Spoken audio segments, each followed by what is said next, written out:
to Business Success Tips, where you learn to make more money in less time and have more fun. It's not worth it unless you have more fun.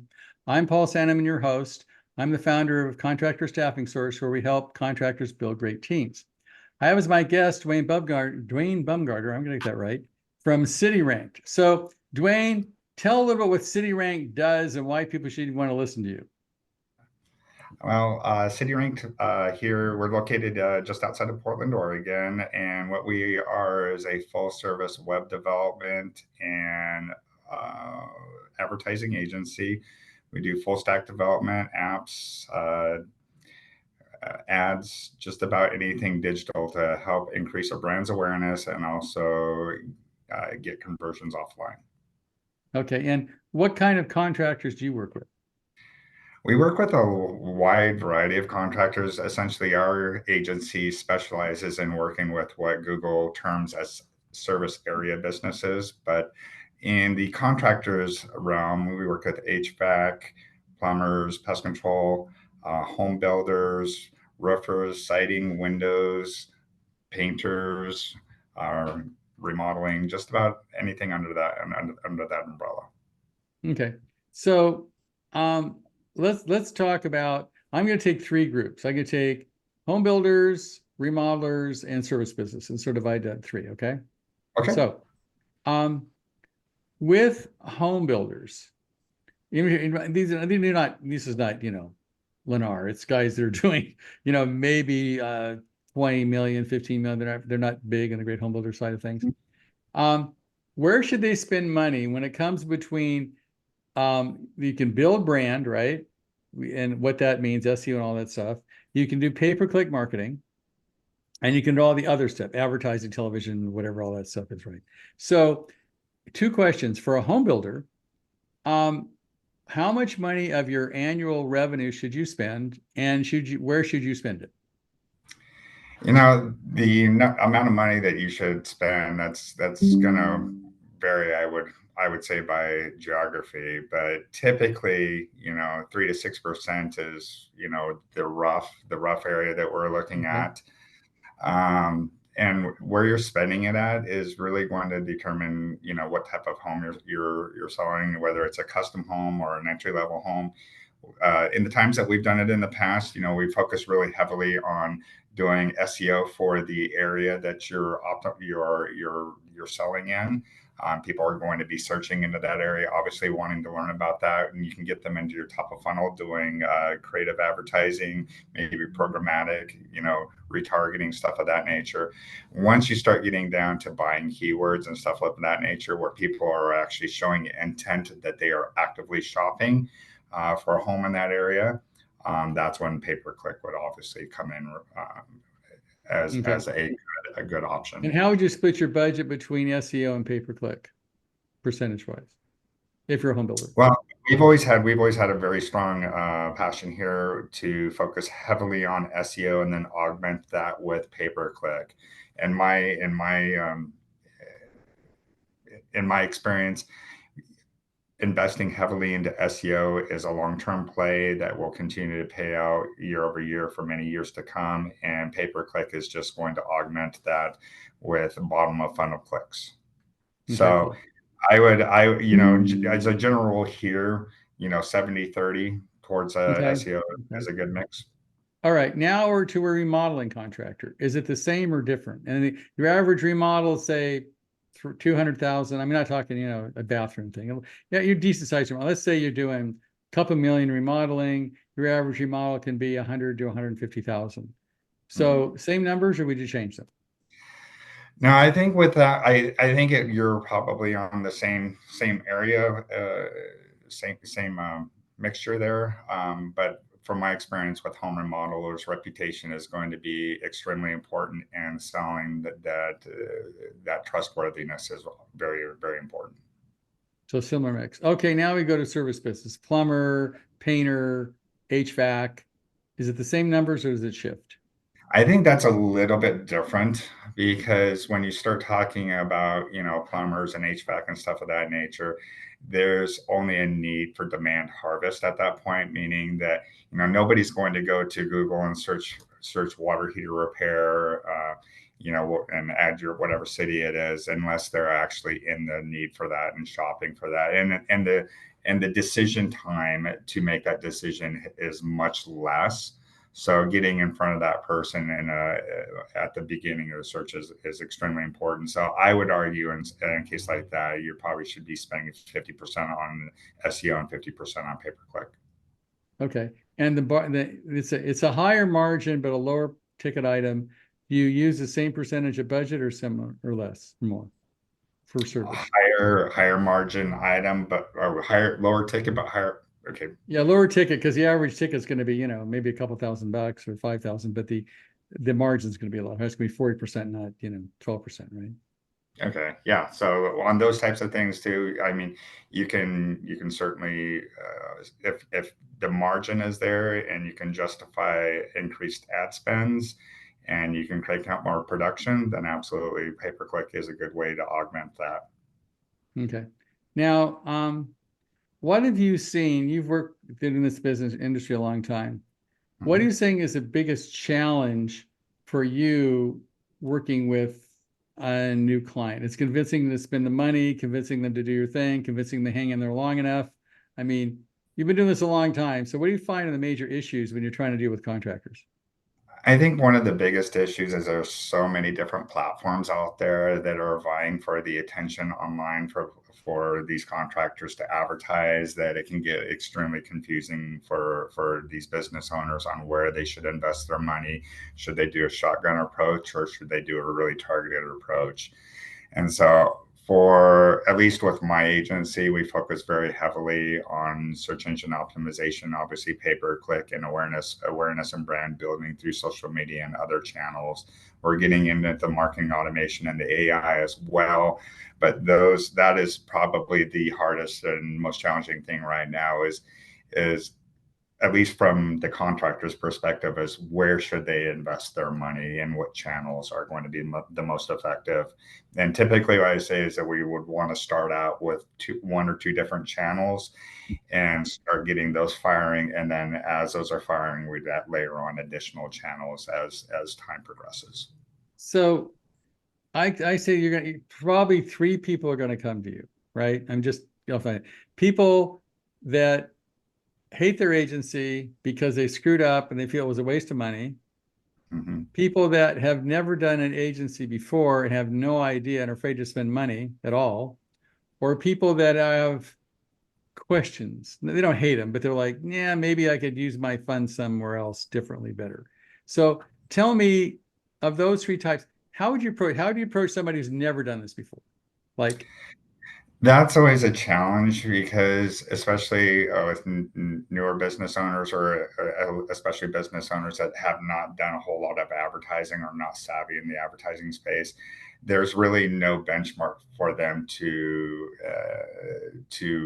set expectations on. So it's very important for us as an agency, very, very much in the beginning, to set realistic expectations on what it is that they're looking to achieve.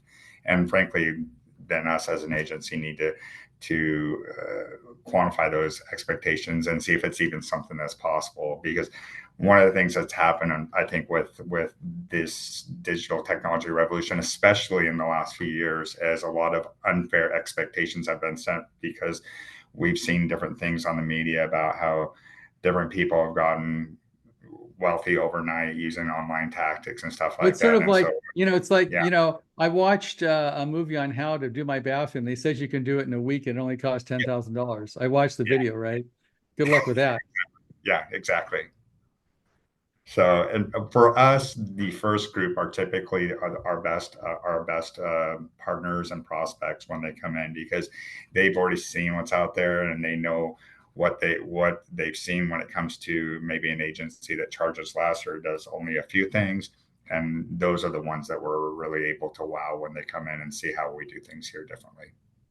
So somebody who's not necessarily happy, they've spent some money and they're not getting the results they're looking for. Mm-hmm. Somebody Yeah. that's it. So how, when someone comes to you, how do you frame or work with the fact, I didn't get the results I'm looking for? Is it like pay per lead? Is it, like I spent, pick a number, $300 a lead. Now I close 1 out of 10. So it's costing me $3,000 a lead. I'm only getting a, pick a number, $7,000 deal and not making any money on it or something. Do you work with the numbers? How do you determine whether their agency is doing a good job or not? Well, usually the very first thing I ask is, what does the contractor consider?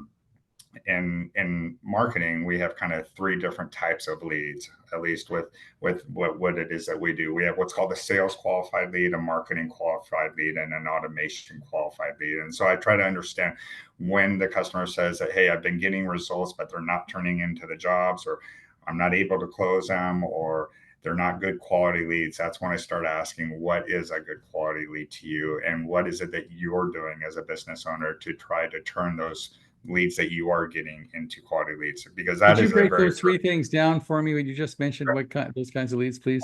Absolutely. A marketing qualified lead is somebody that comes to your website or calls you up and is interested in your service. And we don't know at that point in time whether they are a good fit for your company. Do they have the money to spend with this particular company? Are they actually in your service area or anything like that? From our at least what we're able to check as an agency, and we use a lot of different tools to do this, we can say that, hey, this person expressed interest in a service that my contractor provides. They filled out a form, or they made a phone call, or they did some kind of, they initiated some kind of interaction with their company, right? Yep, exactly. A marketing qualified lead, a sales qualified lead, I would say, which is the next one, would be the customer is able to talk to that person and says, yes, they have the budget. Yes, they're in my service area, and yes, it's a service I provide. And then an automation qualified lead is kind of at the beginning, but that's kind of a newer term where we're able to qualify people using, marketing automation and AI. And that's typically when we're using, lead funnels, nurture campaigns, or after hours autoresponders, stuff like that, to keep that person interested long enough for the business owner to call them back in the morning. Okay.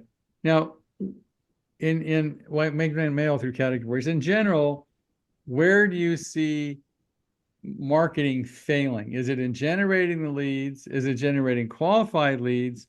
Or is it closing the leads once you've got them? Where do you see I think, the biggest again, well, I think there's kind of two big problems. Number one is a problem is that unfortunately, in our industry, there are agencies and freelancers out there that can make a lot of promises and ultimately not deliver on those. And so, being able to track results is omni-important when it comes to your digital marketing. I would say agencies have about the same reputation as contractors. That isn't necessarily good, right? That's fair. So that's issue number one. And issue number two is, I think that some contractors, have a mentality where, when somebody calls, somebody should be able just to pick up the phone and get the information, and that person is going to make a decision whether they want them out or not, and don't do any follow-up or anything, additional sales efforts to kind of cultivate that lead. Even in the worst cases, where I've had contractors who expect people to leave voicemails, and they'll call them back when they're done with their current job or something. And that always blows my mind. But right. I mean, people, obviously, just like candidates, all sales leads have a shelf time, right? And it's getting shorter and shorter and shorter, I think, over time. Right? I can tell you right now, the magic number is 5 minutes. 5 minutes, right? And probably 10 years ago, it was like, 5 hours, and 30 years ago, it was 5 days, right? It's sort of like changed. Yeah. So if you don't go back to somebody in 5 minutes, you've blown your opportunity for intensive purposes, right? We've done the pretty significant testing here as an agency on the shelf life of a lead for a service business, and we can tell you that 5 minutes, anything under 15 minutes, is better than nothing. But once it's over 15 minutes, you might as well, it doesn't mean anything. Yeah. Because I assume people are going through Google and going call. If someone doesn't answer the phone, they go to the next guy. If he answers the phone, he's never going to come back to you, right? Yeah, and that's also something that maybe your listeners aren't aware of, is that Google is now tracking those interactions, and it's a term that I have termed inside my agency called last to convert. But it's essentially Google has the ability to see if a person is satisfied with their search results. So if I'm looking for roofers, Portland, Oregon, I go to the very first result, I call them and they don't answer. I go to the next person, call them, they answer, and I decide to schedule an estimate with them, and I end my search there. Google sees that, and I don't do that search again. Google sees that. Google sees that that contractor came to my house. Google might see that I go back to their website and call them. Maybe I put it in a Google Calendar or whatever, the appointment. Google sees all those interactions. And the person that wins in that scenario is contractor number 2 because they engaged with that person. Okay. And That so, is, I guess it's scary because Google AI is getting better and better at discerning, investigation, due diligence, whatever you call that. But it's just not about keywords anymore, right? No, it's definitely not just about keywords. It's also about how well you run your business. I see. And so Google is always watching how does it, let's say you have to go through 5 to get a guy to answer your phone. What does that tell Google? The first 4 suck? I'm just kidding. Yeah, that means the first 4 are notice. I can tell you that here we have loosely a 25% miss rate before we've kind of deduced that Google starts downgrading your rankings. So if if you had 10 calls today and you missed more than 2 of them, you're walking a tight line there. So Google's actually figuring out how fast you answer the phone, or if you answer the phone, right? Or if you answer the phone and if you're interacting with them, yeah. And also, if your agency is doing their job and they're tracking your results, they should be sending that conversion information to Google anyways. So likely if you're working with an agency and they're worth anything, they're also communicating that information to Google because we want to make sure and get credit for you guys. But you're not going to send it if they don't answer the phone, obviously. Wow. We have to optimize, that's, if we're running Google ads, right, we want to optimize to the right goals, right? And a phone call, us producing a phone call off of a Google ads click is the right action. And so if we're saying that, hey, Google, we want more of these actions and we want you to optimize to this phone call or that form fill, then we have to send information to them. And their AI will optimize towards those. Right. So not only do you have to, I guess now it's getting better at discerning whether you're really good at what you do or not, right? Yeah. And reviews were one of the very first ways that Google started measuring that. So it's reviews, it's how fast you answer your phone. Is there anything else that impresses Google? A good customer interaction. I think that's clearly evident when somebody's making a decision online about how well that interaction went. Well, how can they tell customer interaction? That sounds weird to me. Well, there's a lot of programs out there and a lot of CRMs now and a lot of apps. We actually have them here in our agency where you start off this whole customer journey. They click on one of your Google ads. They decide to do business with you. You do the whole process with them. At the end of the process, your CRM will send them an invitation to leave a review, and based upon what that person leaves on that review, or ultimately if they do leave your review at all, is quite a good indicator if that person is satisfied. Okay, so if you're not getting Google reviews, Google doesn't know that they liked you. If you're not getting Google reviews, I can tell you that I think the latest numbers are out, and 98% of consumers will absolutely look at reviews before deciding to do business with somebody. And the quality of those reviews, the recency of those reviews all play determining factors. And for any business that doesn't feel like Google reviews are important, then the question I always ask them is, when's the last time you bought something that was rated less than 4 stars? Right. Yeah.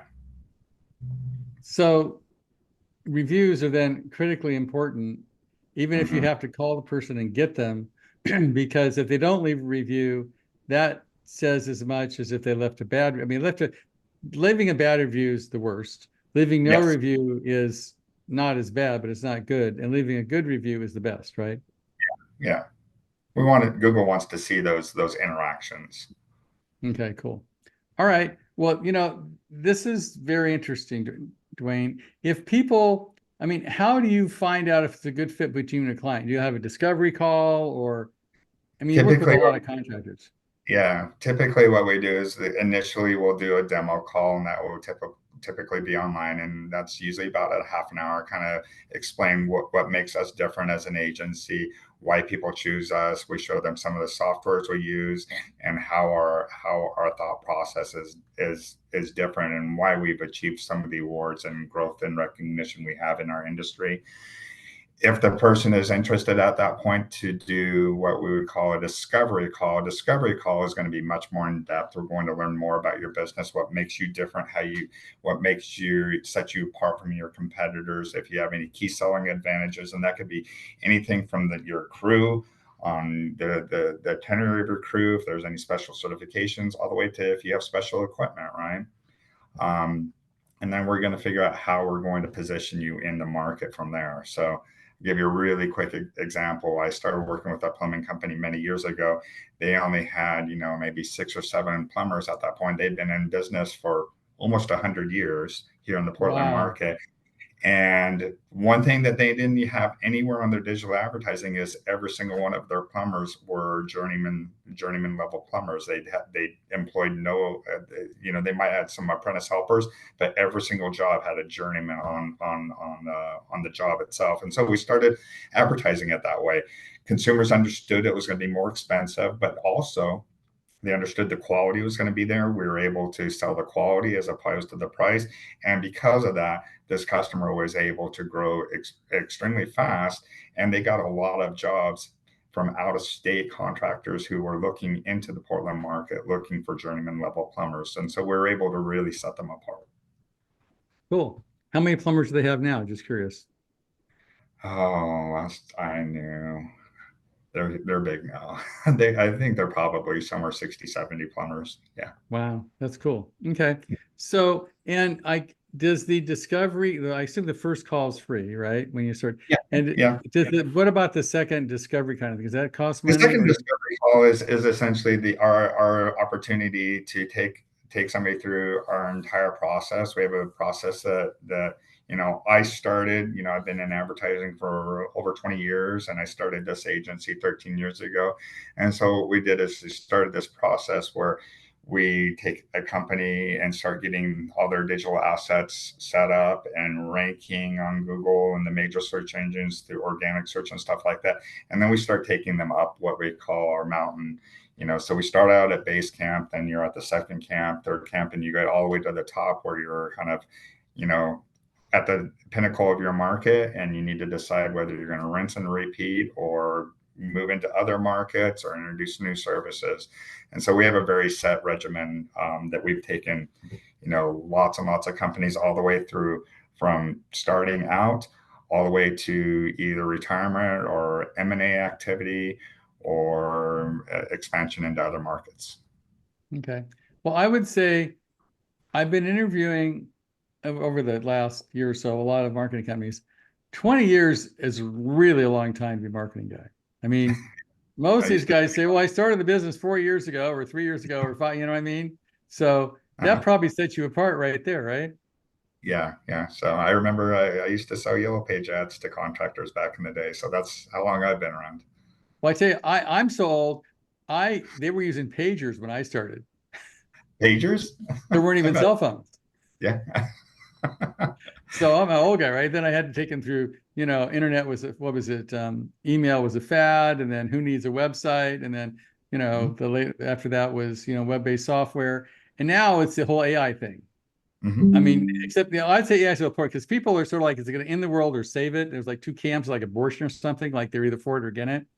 And it has a lot more political implications than marketing has in the past, right?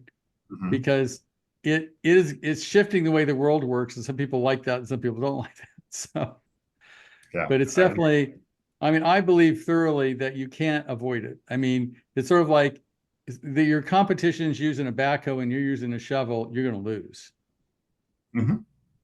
I would 100% agree on that. And I think you summed it up perfectly on the website stuff.